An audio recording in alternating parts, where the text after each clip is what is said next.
Pakai yang 32.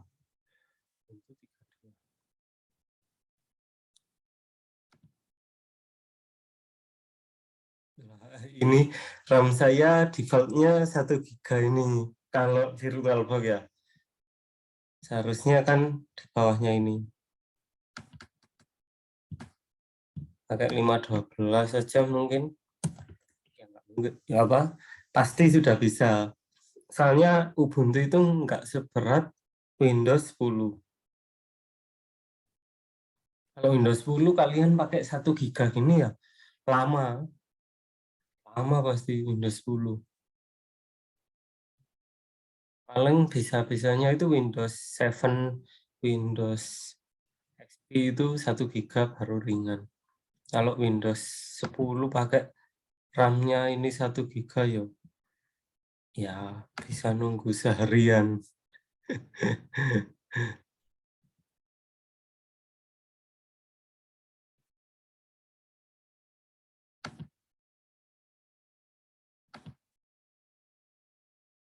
Kita coba. Ini virtual, jadi harddisknya pakai virtual 10 GB.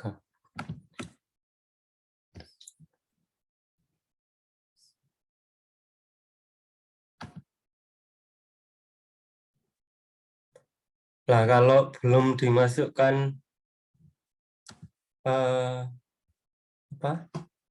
Ubuntu-nya, pasti disuruh masukkan gini nih.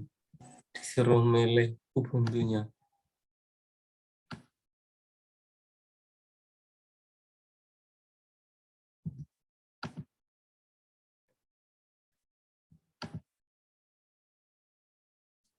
Oh, Ubuntu saya di harddisk ternyata.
Jadi saya pakai 512. Ini. Tapi RAM yang tersisa itu juga pengaruh sih. Misalnya sisanya cuma sedikit ya. Terus kalian buka aplikasi-aplikasi banyak, itu ya pengaruh juga ke kecepatan di VirtualBox-nya ini.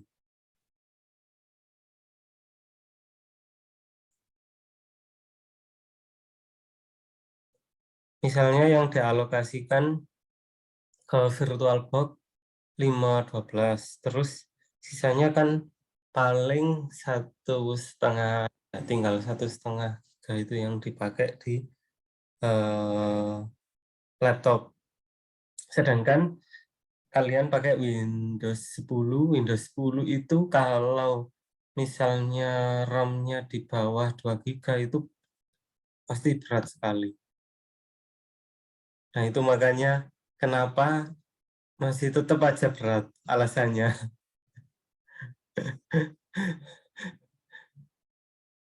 Permisi Pak, izin bertanya. Iya, silakan. Misalkan kita mau upgrade RAM di laptop yang awalnya 2 GB jadi 4 GB atau 8 GB. Ya. Terus nanti tetap pengaruh ke laptopnya jadi lemot apa malah jadi cepet gitu, Pak? Ya malah jadi cepet dong. Kalau jadi lemot ya bukan upgrade namanya. Ya jadi cepet. Cuma masalahnya itu gini, kan ada laptop itu yang slotnya RAM itu nggak bisa diupdate. Ada yang bisa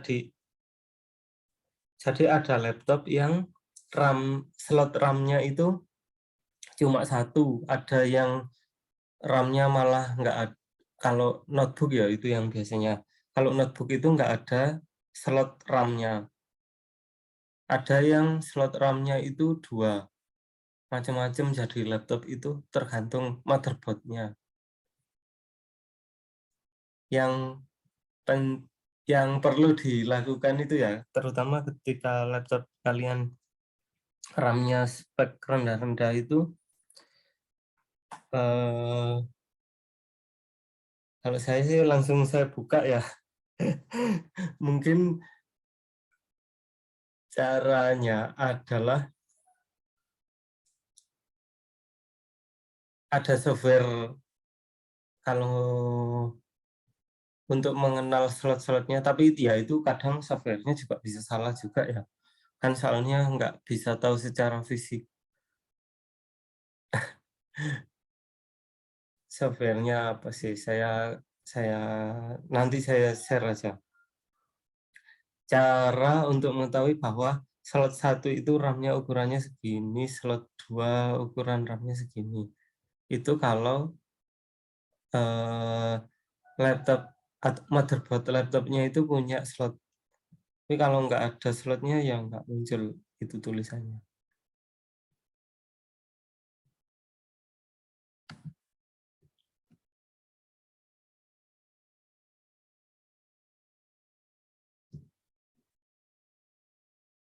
Begitu. Baik, Pak. Terima kasih. Iya, sama-sama. Tapi kalau cara paling mudah dan cepat ya, ya kalian bawa ke tukang servis laptop atau toko laptop kayak ya toko spare part laptop ya kayak Galaxy Solusindo itu kalau di Malang. Nah itu sekalian suruh ngecekkan, suruh ngupgrade itu bisa. Apa ngupgrade bongkar laptopnya itu nggak bayar. Jadi kalian cuma bayar RAM-nya aja. Biasanya di bengkel-bengkel itu seperti itu. Kok bengkel, toko spare part ya. Spare part itu kayak gitu. Nah kalau di bengkel saya nggak tahu lagi. Kalau tukang servis laptop gitu itu. Kalau toko spare part itu kayak gitu. Jadi kita beli spare part-nya, ongkos bongkar pasangnya itu nggak dihitung. Itu cara paling mudah dan cepat. Nggih, Pak.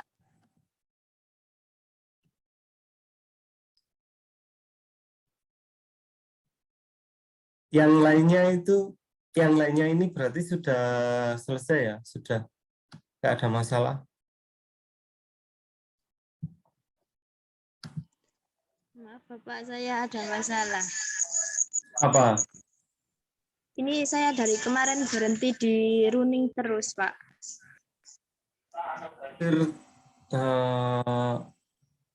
Sudah selesai Punya saya. selesai instalasi apa belum? Sudah melewati tahap-tahap seperti yang saya tunjukkan sekarang ini apa belum? Sudah, Bapak. Tapi nyampe isi. Nah, ini berarti udah restart ya?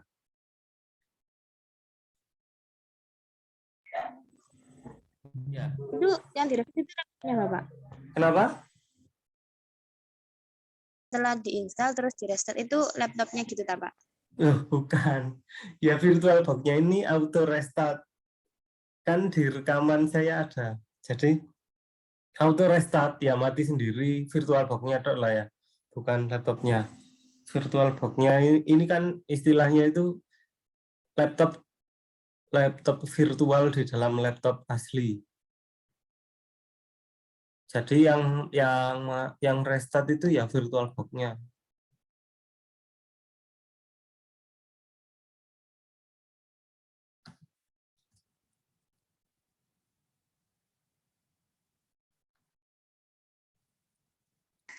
Terus ini diapakan Bapak?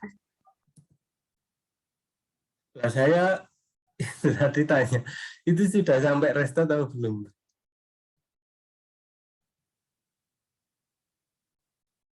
Sudah sampai ini tahap-tahap kayak yang saya share screen sekarang ini apa belum? Belum Bapak.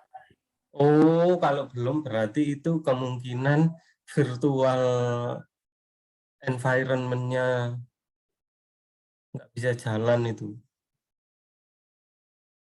Nah, virtual environment itu bisa diketahui di task manager. Terus untuk menyalakan atau mematikannya itu masuk ke BIOS.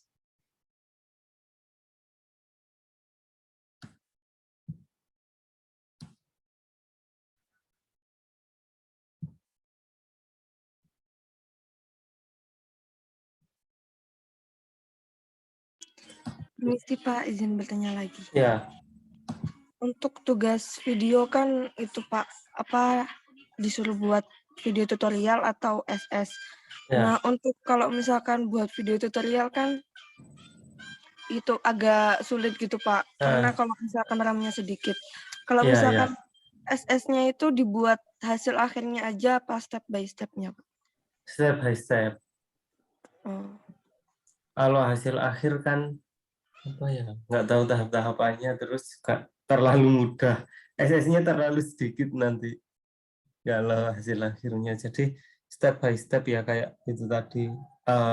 Terutama waktu kayak harus menekan sebelum menekan next itu yang dipilih apa. Nah, itu dijelaskan di bawahnya SS-nya kan tiap SS ada keterangannya nanti sebelum ngeklik next itu yang harus dipilih apanya kayak gitu.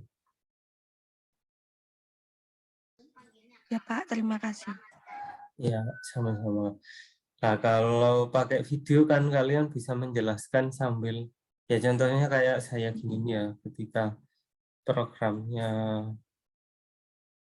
sambil berjalan itu bisa sampai menjelaskan.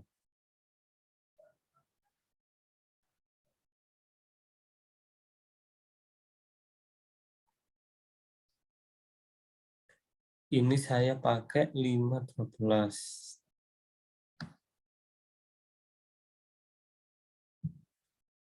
Masih lama ya. Saya stop share aja nanti. Ya kurang lebih kayak yang di YouTube ya yang saya buat itu. Ini kan cuma saya memperagakan kalau saya pakai 512 saya nggak pakai 1 giga untuk RAM-nya. Nanti ya sama ya kayak gini. Ya agak lama sih, agak lama dibandingkan sama RAM 1 giga. Ketika virtual box yang saya alokasikan itu 1 giga ya cepat, lebih cepat daripada ini.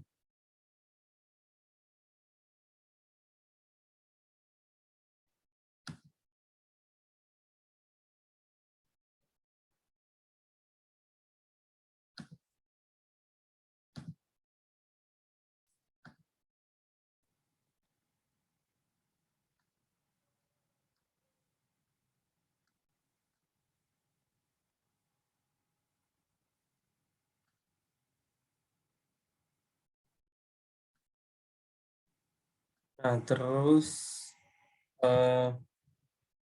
task manager itu ini kayak gini nih ya.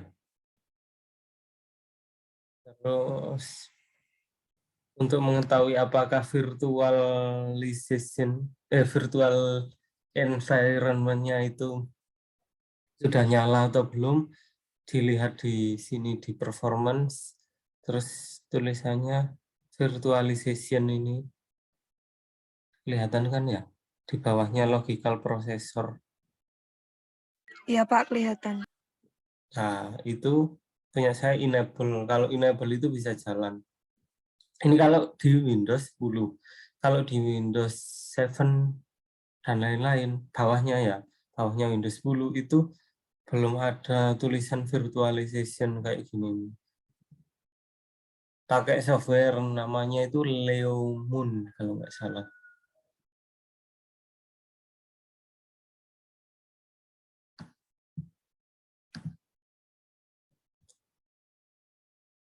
Ya itu untuk mengetahui statusnya saja, tapi untuk nanti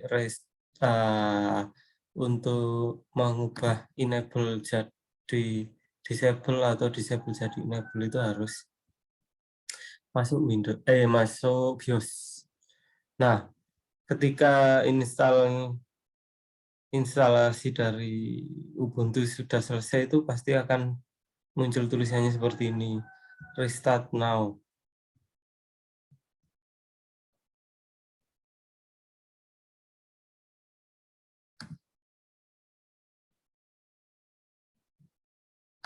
Berarti ya di restart aja.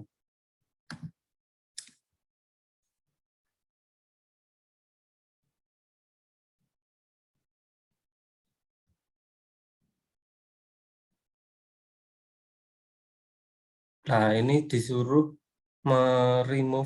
mencabut dari masternya Ubuntu yang tadi saya pasang. Lalu disuruh tekan enter.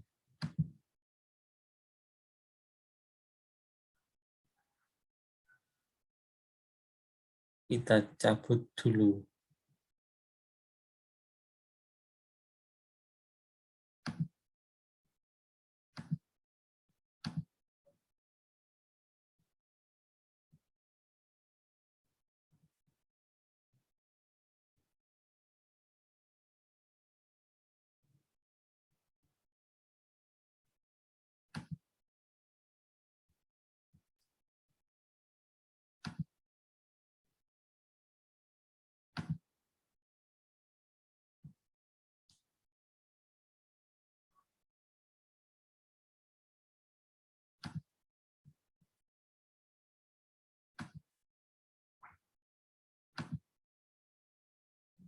Ini harus di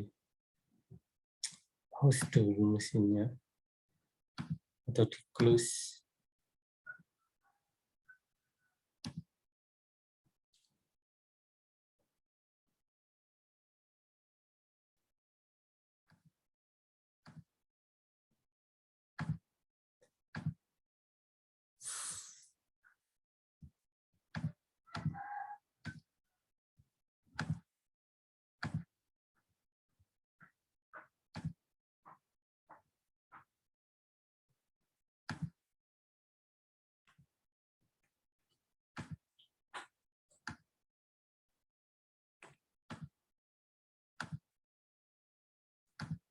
Oh, belum mati ternyata.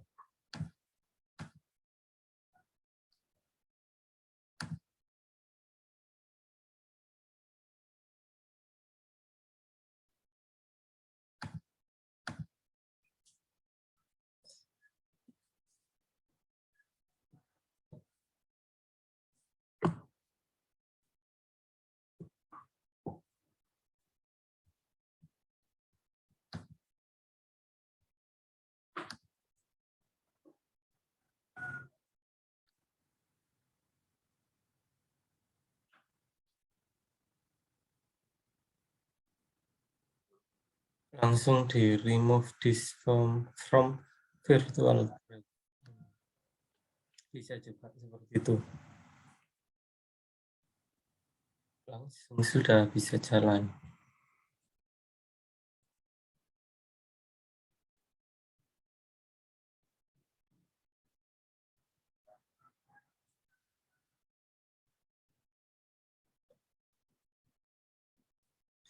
Ya, kurang lebih seperti itu.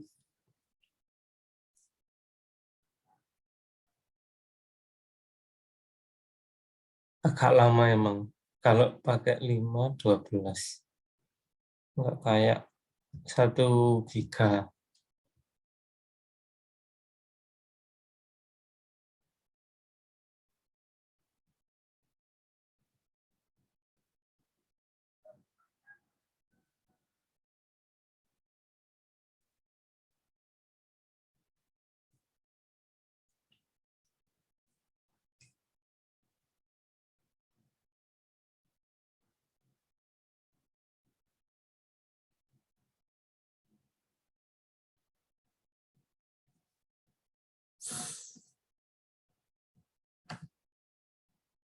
Karena lama kita lewati saja ya ini.